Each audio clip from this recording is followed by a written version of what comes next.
pertanyaan tambahan dua. Saya mau bertanya, boleh ya? Pertanyaan aku dijawab ya. Tunggu yang tertulis yang komen. Pertanyaanku di komen ya. Tapi saya tanggapi dulu, Mbak, tanggapi dulu kaitan masalah paparannya di soal nomor 3 itu. Dimohon untuk santai. Oh ya, silakan. Silakan Pak Fadlin, gak usah ngegas. Masih pagi Pak Fadlin. Pak Fadlin silakan santai. Nah, kalau di Bima sudah siang nih, agak siang kalau di Bima. Oh beda ya. Oh di Bima ya. Salah buat Bima ya. Sudah pulang ke Iya. Bima. Ya silakan Pak Fadlin. Saya tutup Gini, bicara. ya baik. Ini kaitan pemaparan tadi, bahasanya kita harus mempunyai kompetensi yang memadai kaitan masalah kalau ingin menjadi seorang guru, kalau ingin direkrut, seperti mempunyai kompetensi yang lain seperti bahasa dan semisalnya. Namun yang menjadi miris hari ini, bahasanya ada beberapa lulusan yang mempunyai kriteria yang bisa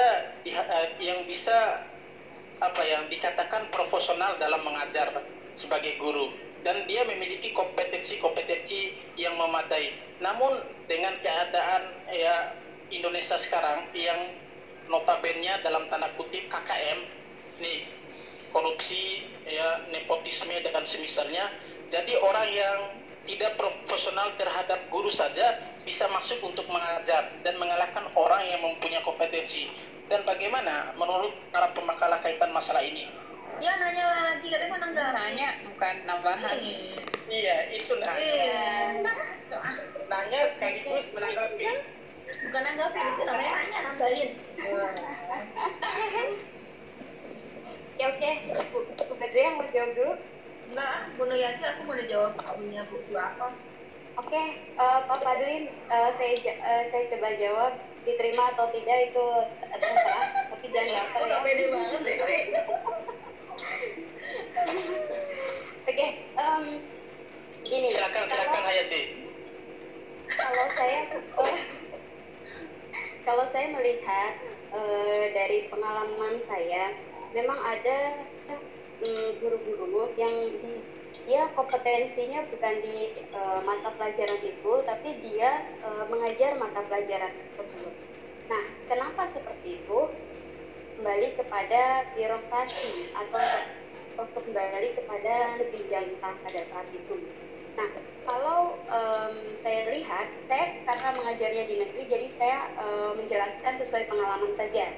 Tapi kalau yang dijelaskan, maaf saya tidak menjelaskan karena bukan tempatnya saya di. Kalau saya belajar daripada pengalaman saya, kebanyakan guru-guru tersebut yang memang dia kompetensinya tidak sesuai dengan mata pelajaran yang diajarkan, itu biasanya berdasarkan birokrasi. Misalkan dia sudah mengajar beberapa guru, kemudian dia tidak diangkat menjadi guru tertentu, tapi akhirnya dipaksakan oleh pemerintah tertentu untuk diangkat, misalkan diangkat menjadi PNS, kemudian untuk mengajar mata pelajaran tertentu. Itu jelas sebenarnya menyalahi aturan.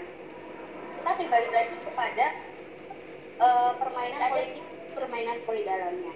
Nah, tapi untuk saat ini, saya lagi-lagi saya tekankan karena saya mengajarnya di negeri, jadi saya tahunya background itu. Nah, kalau untuk sekarang, misalkan orang-orang yang masuk atau mengajar di suatu instansi, baik negeri maupun swasta, itu harus berdasarkan kompetensinya. Misalkan saya adalah backgroundnya pendidikan agama Islam, jadi saya harus mengajarnya agama Islam. Teman saya yang masuk, dia adalah lulusan dari pendidikan sejarah, dia harus mengajar. Tetapi jika misalkan teman saya itu dia lulusannya adalah sejarah murni, itu nggak bisa mengajar karena beda pendidikan dengan pelajaran murni. Nah, seperti itu. Jadi sekarang sudah mulai dibenahi. Nah, kalau misalkan yang dulu memang sudah terlanjur, berarti artinya guru tersebut tetap harus belajar lagi. Artinya kompetensi dianya harus selalu ditingkatkan gitu. Kalau menurut saya, karena udah terlanjur, jadi nggak bakal bisa juga dia untuk keluar. Ada guru rekan kerja saya juga, dia PNS, tapi dia sebenarnya bukan lulusan, tapi dia tempat mengajar. Nah, solusinya dia mengikuti pelatihan, kemudian dia juga mengupgrade hal-hal yang terbaru, yang kekinian, supaya tidak ketinggalan gitu kalau menurut saya. Mungkin ada tanggapan dari Bu Badria? Ya, kalau ini kan dari negeri ya, kalau saya kebetulan dari swasta, justru guru-gurunya itu kebanyakan dari UI dan tidak ada background pendidikan. Tapi kalau matematika ya matematika, tapi dari sejarah dari UI, nggak biologi dari UI, tidak ada yang dari UNJ atau UHK. Oke, saya UHK soalnya. Terus Nggak usah grogi, Bu Badria. enggak lah. Terus tapi tidak membuat mutu pendidikan itu menjadi rendah, tapi justru mereka melakukan mengupgrade, guru-gurunya mengupgrade diri gitu, dengan pendidikan lain. Jadi tidak menurunkan mutu pendidikan lah, justru mereka sangat antusias untuk mendidik anak-anak sesuai dengan apa yang kita mau. Oke Pak Fadlin, ada yang mau menanggapi silakan. Ini karena pertanyaan. Masih banyak pertanyaan? Iya, soalnya pertanyaan Bu Apa ini agak ekstrim ya. Berikan dulu walaupun jawabannya benar 50% dan salah 50%, tapi berikan kepada Bu Afaf aja yang dari pertanyaan. Serem nih pertanyaannya, kayaknya Pak Fadlin. Sempurna karena sempurna tidak ada. Jadi nggak apa-apa. Pak Fadlin diperjelas oleh dosen kita. Oke, Bu Nui, tanggapin dulu nih Bu Apa, serem banget pertanyaannya. Yang Ada yang bikin segala. Ini Nur Hasanah nanya juga ya. Ya Allah, banyak banget. Bu Apa dulu deh. Bu Apa dulu Oh, deh. mana Saya sih? lucu banget. Bu Alfa. Ini kenyataan ya, karena di daerah saya sendiri begitu banyak lulusan MTS. Jadi coba tanggapan perbaikan mutunya bagaimana? Dan bukan hanya sekedar wacana ya, tapi dari benar-benar perbaikan mutunya dari mana, dari Kementerian Agamanya kah atau dari mana gitu dimulainya? Karena mutu pendidikan buat saya, karena mutu pendidikan itu bukan hanya sekolah yang bertanggung jawab, tapi orang tua juga. Jadi orang tua harus, ini kayaknya kalau lulusan MTS banyak yang MBA itu serem juga ya, berarti orang tuanya kemana? Kalau susah-susah guru memberikan pendidikan yang layak dalam agama, tapi di rumah tidak didukung, ya akan begini jadinya. Mungkin harus bersinergi antara guru dan orang tua. Menurut saya sih. Kalau di sekolah, karena saya merasa sendiri ya, saya ngajar di sekolah Islam, gurunya mati-matian dan gitu, supaya anaknya itu hafal Quran. Oke, udah hafal, supaya anaknya pakai kerudung. Di sekolah mereka pakai kerudung, tapi di rumah ibunya ada pakai kerudung. Dan ketika anaknya pergi keluar nggak pakai kerudung pun ibunya ya berdua pergi bersama, bahkan dengan baju yang luar biasa. Wow, enggak, kayaknya ini harus bersinergi antara orang tua dan guru, bukan hanya guru gitu. Bagaimana mutu pendidikan itu ada, seperti yang sudah disampaikan di makalah ini juga, untuk mutu pendidikan itu bisa tercapai ya harus ada orang kerjasama mahasiswa, guru, staf, keuangan, orang tua, semua akademisi. Itu sih. Boleh saya tambahin ya? Oke, Ya, harus boleh, ada silakan. harus ada kerjasama yang baik antara semua pihak. Tapi kalau dalam kondisi begini ya, ini saya sekolah di kampung ya. Zaman itu tahun 98, Cikarang itu masih kampung banget. Dan sekarang sekolah iya, sekarang udah ada kota. Tapi ada beberapa daerah pedalamannya seperti itu. Banyak orang tua itu yang benar-benar awam banget, nggak kayak di perkotaan ya, atau sekolah Ibu Badria. Jadi benar-benar mereka nggak bisa baca, nggak bisa nulis. Mungkin sholat juga nggak ngerti gitu gimana. Mungkin sholat bisa, tapi untuk baca doanya nggak bisa. Nah, anak-anaknya itu kan dititipkan ke sekolah sanawiyah.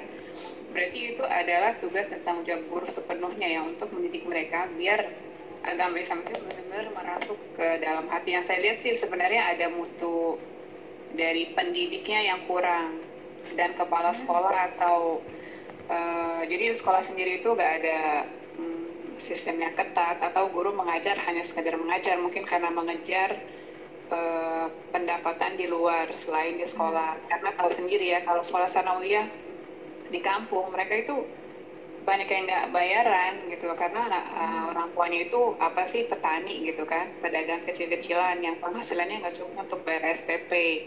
Jadi gurunya mengajar dengan ikhlas tapi ya akhirnya mutu kepada pendidiknya itu kurang. Nah ini gimana pemerintah atau kalangan yang lebih besar ini yang bisa membuat sekolah-sekolah itu tidak seperti ini menghasilkan kualitas murid yang kurang baik gitu. Bahkan ada SMA ya, bukan SMA ya, Madrasah Aliyah Negeri dekat rumah itu juga banyak anak-anaknya yang MBA gitu kan. Padahal itu sekolah favorit dan negeri. Yang penting gitu gajinya pasti udah bagus gitu dari segi ini, tapi kenapa mereka tidak bisa memberikan pendidikan yang baik untuk anak supaya mereka tidak berakhlak yang bobrok ya kayak gitu maksudnya. Bukan orang tuanya sih kalau menurut saya ya, karena itu daerah perkampungan yang berbeda sih dengan daerah pendidikan kota yang mungkin orang tuanya juga tahu ilmunya tapi memberikan contoh yang tidak baik pada anaknya. Kalau hal seperti ini beda sih, karena orang tuanya nggak ngerti sama sekali. Jadi harusnya sekolah, guru memberikan sesuatu yang baik untuk anak dan gimana caranya dia mengajarkannya ke rumah dan lingkungan. Karena itu belum terjadi sih di daerah perkampungan, itu masih susah untuk mencapai hal tersebut. Ngeblank sih. Saya tanggapi Bu Afaf ya, karena bukan hanya Bu Afaf, saya juga mengalami di sini. Saya juga lulusan MTS, kemudian aliyah.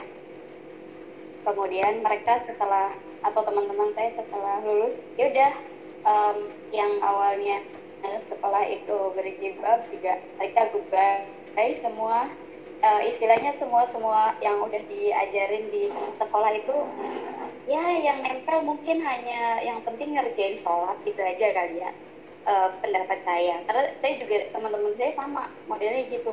Ketika mereka sudah lulus dari madrasah, ya udah selama dia udah nggak di sekolah ya balik lagi ke habitatnya dia, bahwa dia seperti itu ya udah gitu. Nah, kenapa sih mutu pendidikannya seperti itu dan banyak lain contohnya, karena saya juga mengalaminya langsung. Nah, menurut hemat saya, sepengalaman saya, memang ketika kita pembelajaran itu ya hanya belajar. Kurangnya dalam tanda kutip adalah mendidik kebermaknaan. Artinya, pada saat itu kita tidak dijelaskan ini tuh maknanya apa, ini tujuannya apa, ini manfaatnya apa, dan kemudian mudorotnya apa ketika ditinggalkan. Nah, itu mungkin yang kurang disampaikan oleh para pendidik yang saya alami pada saat itu, karena mungkin mereka mengajar hanya ya bisa jadi hanya menunaikan kewajibannya, juga keterbatasannya waktu untuk misalkan untuk menjelaskan ataupun mendidik.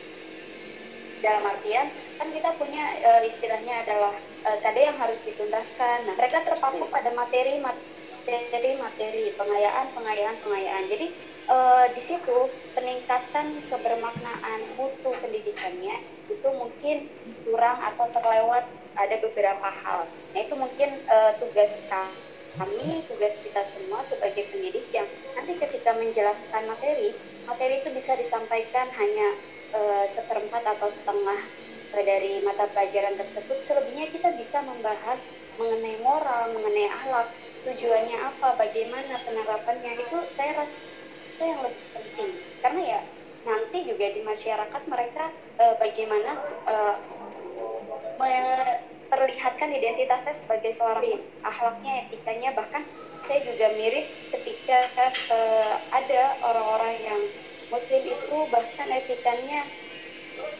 sedikit atau nyeleneh lah dibanding orang-orang mereka yang notabene mereka bukan Muslim gitu. Itu yang harus kita lebih jawab lagi, dalam artian mereka lebih kebermaknaan belajarnya. Kalau dari pendapat saya, silakan dari juga ya.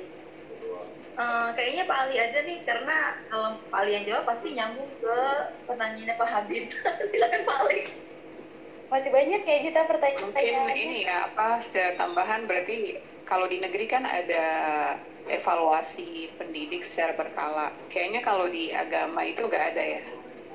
Mungkin harus lah, di setiap sekolah kayaknya ada deh Bu apa, nggak mungkin nggak ada. Kalau swasta dan agama Islam kayaknya wajib evaluasi. Kan di situ ada NGMP, ada NGMP sekolah, ada NGMP di luar sekolah, itu pasti ada. Untuk menanggapi dong. Boleh, terima kasih ya Noy sama Badriah. Menanggapi yang tadi yang ditanyakan sama Bu Afaf gitu, saya juga sependapat dengan Bu Nur gitu ya, yang namanya kita sebagai pengajar itu tidak hanya mengajar gitu, bagaimana kita mendidik gitu, bagaimana kita menguatkan karakter anak tersebut gitu. Karena di sini ketika anak-anak tersebut di sekolah oke lah mengikuti peraturan kita gitu, tapi ketika di luar jadi mereka itu enggak gitu. Kenapa? Karena penekanan atau ngedidik karakter mereka itu kita di sekolah itu kurang gitu. Contoh sederhana, 1 tahun yang lalu saya megang kelas 4 dan saya dapat info anak saya ngerokok gitu. Wow, keren. Saya sebagai guru sangat kaget, oh my god gitu kan. Nah, akhirnya saya panggil lah anak ini sharing aja ya gitu berdasarkan pengalaman saya gitu. Saya tanya gitu, bener nak kamu ngerokok? Iya katanya. Oh kenapa ngerokok? Karena kata teman saya ngerokok itu enak Bu, tadi gitu. Oke. Terus tadi gitu. Saya nyoba, katanya ternyata memang enak Bu. Tadinya saya sering, kata dia. Bang Ali, udah berapa kali? elektroniknya jangan deket-deket. Udah 3 kali gitu. Oke, akhirnya saya tanya, ayah tahu? Tahu. Kata ayah apa? Ya udah nggak apa-apa. Ayah juga ngerokok gitu. Oh, gitu kata ayah. Oke, terus kata bunda apa? Kata bunda nggak bilang apa-apa. Diam aja gitu. Ini tuh buat saya itu, saya merasa itu kok saya nggak berhasil gitu ya untuk menguatkan karakter anak tersebut gitu. Hanya apa yang saya lakukan? Saya cobalah di satu pelajaran khusus itu tuh saya menayangkan sebuah video tentang bahayanya ngerokok gitu ya. Kenapa saya menayangkan itu? Saya pengen anak ini paham apa sih efek samping dari ngerokok itu seperti apa dari sisi lainnya. Kemudian kalau kita kaitkan dalam dalam kehidupan sehari-hari itu akan seperti apa gitu. Setelah itu tindak lanjutnya ke orang tua, ternyata pun orang tuanya bilang nggak apa-apa Bu Yuli, masalahnya suami saya juga rokok di rumah gitu. Tapi kan ini kalau kita kaitkan ke sekolah itu nggak nyambung gitu antara pendidikan saya yang saya ajarkan di sekolah dengan orang tua. Apa yang harus kita lakukan? Orang tua juga kita harus training. Ketika dia membawa anak untuk masuk ke sekolah tersebut, dia harus mengikuti visi misi dan peraturan yang ada di sekolah. Itu sih, itu hanya sharing yang saya rasakan. Berarti PR besar buat saya sebagai guru, berarti pembentukan karakter ini harus kuat gitu, tidak hanya sekedar belajar. Terima kasih. Ya, terima kasih. Betul sekali, harus ada kerjasama antara orang tua sama sekolah ya. Misalnya marketing, kalau di sekolah yang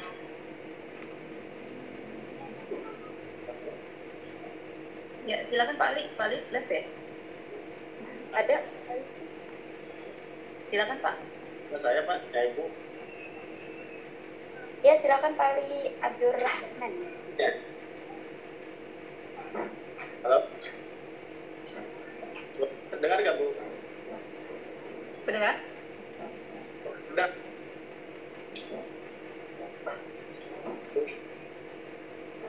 Putus Pak.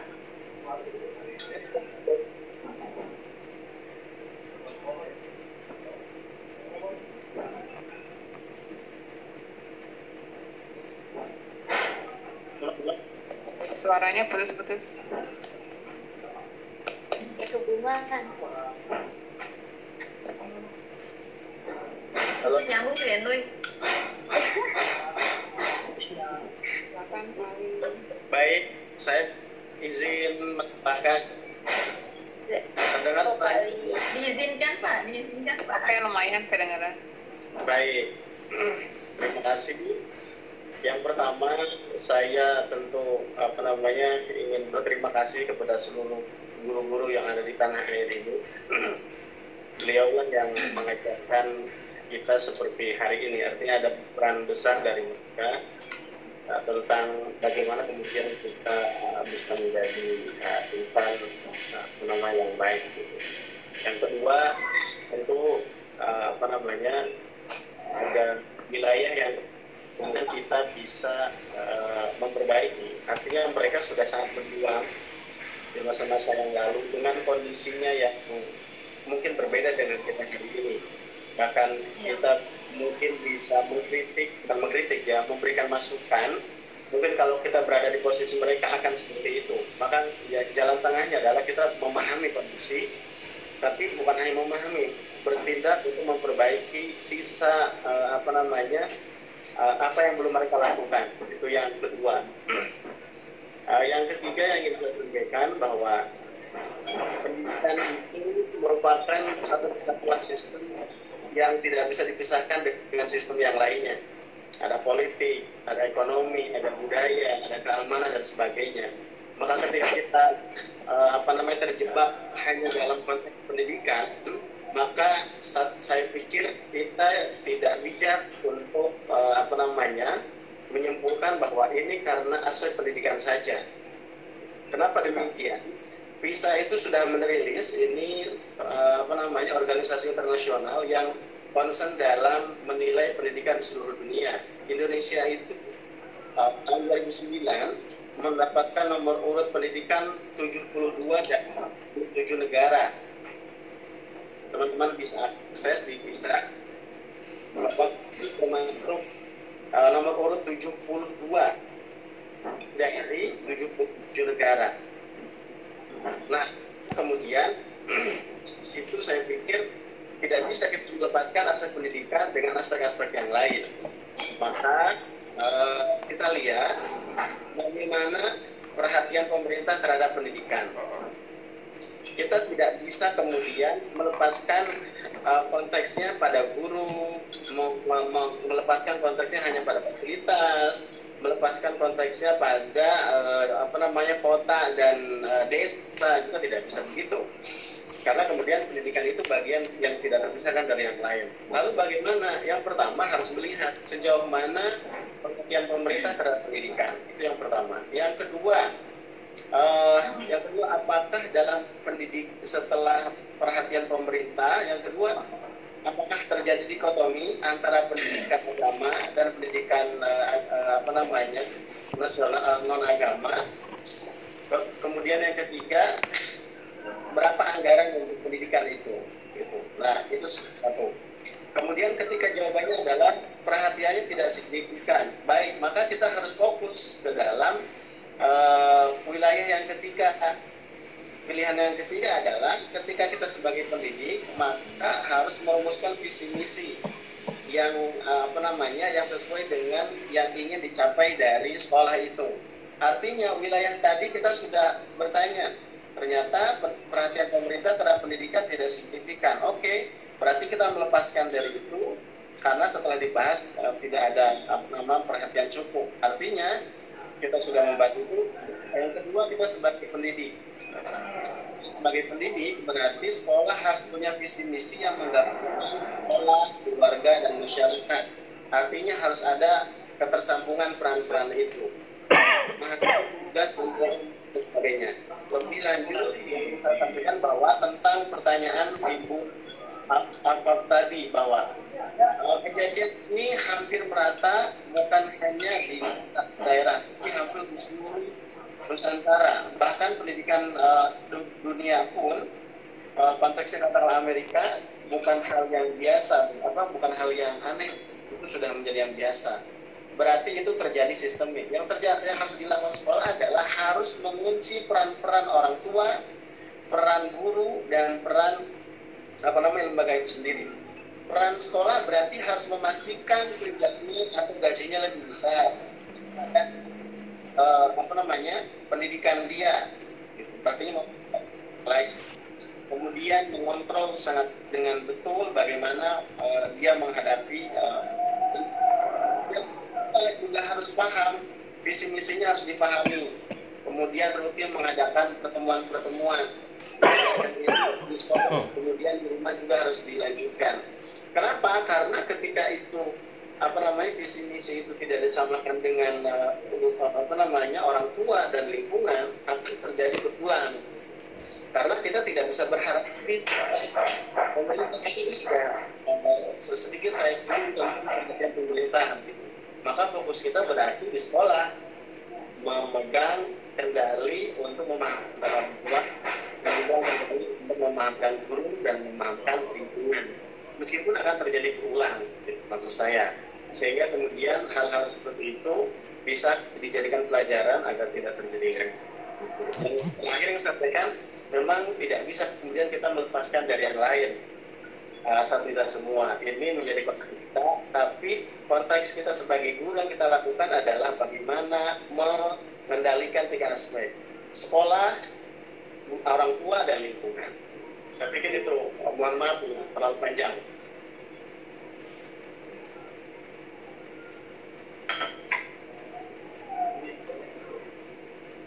Terima kasih. Terima kasih Pak Ali atas penjelasannya yang luar biasa, ringkas dan mudah dipahami. Ya, baik. Saya kira diskusi cukup ya teman-teman sekalian ya. Supaya ya, pertama saya sampaikan terima kasih sekali lagi kepada pemakar dan teman-teman sekalian. Yang kedua, ada informasi pengumuman bahwa pekan depan kita UTS.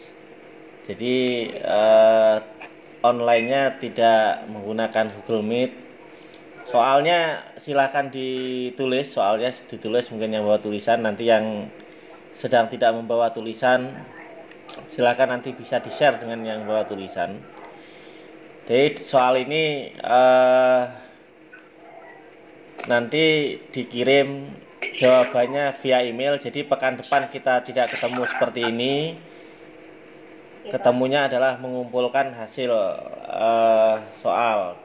jawaban soal kali ini. Jadi soalnya gini, buatlah analisis sistem penjaminan mutu pendidikan dasar. Saya ulang, buatlah analisis sistem penjaminan mutu pendidikan dasar. Buatlah analisis sistem penjaminan mutu pendidikan dasar setelah diberlakukannya Surat Edaran Nomor 4 Tahun 2000 tentang pelaksanaan kebijakan dalam masa darurat penyebaran COVID-19. Jadi saya ulang, buatlah analisis sistem penjaminan mutu pendidikan dasar setelah diberlakukannya Surat Edaran Nomor 4 Tahun 2000 tentang pelaksanaan kebijakan dalam masa darurat penyebaran COVID-19. Jadi dengan itu kan 2020 maaf. 2020. Jadi terkait dengan ujian yang dibatalkan dan lain sebagainya itu ya nanti. Saya tidak membatasi halaman, boleh berapapun halamannya, 1 halaman, 2 halaman, 3 halaman, nggak usah terlalu difikirkan dengan jumlah halaman. Yang jelas, teman-teman harus mulai melatih diri ketika melakukan analisis itu mendasarkan pada teori. Jadi kalau teorinya seperti ini, nah nanti modelnya seperti apa? Karena selama ini ujian nasional misalnya sudah diberlakukan. Baru tahun ini tidak diberlakukan, di antara alasannya walaupun memang sebelumnya ada kebijakan sekolah merdeka itu, Tapi yang jelas dengan adanya COVID-19 ini kemudian memang mantap untuk tidak diberlakukan. Itu soalnya ya. Nah, kaitannya dengan diskusi kita pagi ini, pertama mungkin kita harus memahami dulu mutu atau kualitas. Mutu atau kualitas itu karena tingkat baik atau buruknya derajat sesuatu ya. Mutunya bagus atau tidak bagus. Mohon maaf kalau terdengar suara teng. Hari ini saya sedang ngantor ya. Sedang ngantor di kantor, di kampus. Jadi teman-teman sekalian mungkin kita perlu berbangga juga. Ngantornya gantian ngantornya. Jadi perlu berbangga juga ketika teman-teman libur, kampus sekarang gedungnya dibongkar total, diganti yang baru. Ya. Insya Allah teman-teman masuk kuliah sudah jadi itu. Lantainya bertambah. Ya, kembali jadi terkait dengan mutu itu atau kualitas, tingkat baik atau buruknya derajat sesuatu. Kualitas pendidikan berarti bagus atau tidak kualitas pendidikan, mutu pendidikan itu, tingkat baik atau buruknya derajat pendidikan itu. Maka bicara tentang mutu itu ada istilah QC, quality control, ada QA, quality assurance. QC, quality control itu pengendalian kualitas. Ada QA, quality assurance itu ada jaminan kualitas. Nah, bedanya apa? Kalau QA itu prosesnya proaktif. Kalau QC prosesnya reaktif. Ya. QA-nya prosesnya proaktif, QC-nya prosesnya reaktif. QA pendekatan berdasarkan proses, kalau QC pendekatannya berdasarkan produk. Walaupun dua-duanya tetap mencakup monitoring, ada uji tes, kemudian memeriksa semua proses pembelajaran, dari proses belajar mengajar sampai bagaimana menghasilkan kualitas hasil pendidikan itu sesuai dengan yang diharapkan. Berarti lembaga pendidikan perlu memang dari awal, saya setuju tadi diskusi teman-teman, termasuk yang terakhir tadi Pak Ali misalnya menyampaikan, memang kita harus ada standar dulu. Standar sampai mana yang kemudian ingin dicapai oleh suatu lembaga pendidikan itu. Tentu, sehingga adanya quality control dan quality assurance itu nanti dua-duanya akan menjamin bagaimana kualitas yang diinginkan itu bisa tercapai. Nah, dari orang-orang yang duduk di sana, baik sebagai QE atau QC, di sekolah itu modelnya masing-masing. Ada nanti ditugaskan pada wakil kepala sekolah, atau mungkin lembaga yang lebih tinggi memang ada lembaga yang tersendiri misalnya. Lembaga yang lebih besar tuh, lembaga pendidikan lebih besar tuh biasanya ada lembaga yang tersendiri. Tapi lembaga-lembaga pendidikan yang sederhana itu biasanya cukup diwakil kepala sekolah dan dikontrol oleh kepala sekolah tentunya. Tapi paling tidak fokusnya adalah bertanggung jawab untuk memastikan bahwa proses pembelajaran ini memenuhi standar yang ditetapkan, termasuk keandalan, kegunaan kinerjanya, dan standar kualitas umum yang ditetapkan oleh lembaga pendidikan tersebut ya. Maka orang-orang yang duduk di sana perlu memiliki keahlian, misalnya dia harus teliti, dia harus orang yang detail, dia harus pandai berkomunikasi, baik lisan maupun tulisan, dia harus orang yang mampu mengumpulkan data, mampu memanage dan menganalisis suatu masalah, memecahkan masalah, mengambil keputusan. Nah, inilah kenapa kemudian orang-orang yang duduk di situ diharapkan misalnya minimal S1, karena diharapkan orang-orang S1 itu pernah melakukan penelitian dan tahapan-tahapan itu dilakukan ketika melakukan penelitian. Jadi sudah punya pengalaman ya. Kemudian berorientasi pada layanan pelanggan dan mampu bekerja sama intinya. Nah, teman-teman sekalian, dalam lembaga pendidikan itu yang lebih tinggi misalnya ada istilah LPMP, Lembaga Penjaminan Mutu Pendidikan. Kemudian ada istilah nanti mungkin teman-teman perlu tahu juga, ada sekmod, sekolah model. ada SPMI, Sistem Penjaminan Mutu Internal, SPMP, Sistem Penjaminan Mutu Pendidikan Dasar dan Menengah. Nah, ini istilah-istilah yang ada dalam mutu pendidikan. Tapi paling tidak semua itu dilakukan. Sejatinya yang sampai sekarang aturan yang belum dicabut itu tentang MBS ya, manajemen berbasis sekolah itu. Nah, teman-teman sekalian, ada 5 tahap ya. 5 tahap dalam penjaminan mutu itu. Pertama, pemetaan mutu. Jadi mutunya seperti apa yang diinginkan, dipetakan seperti itu. Dari pemetaan mutu nanti yang kedua adalah penyusunan perencanaan pemenuhan mutu. Supaya mutu itu terpenuhi, seperti apa? Gurunya harus bagaimana?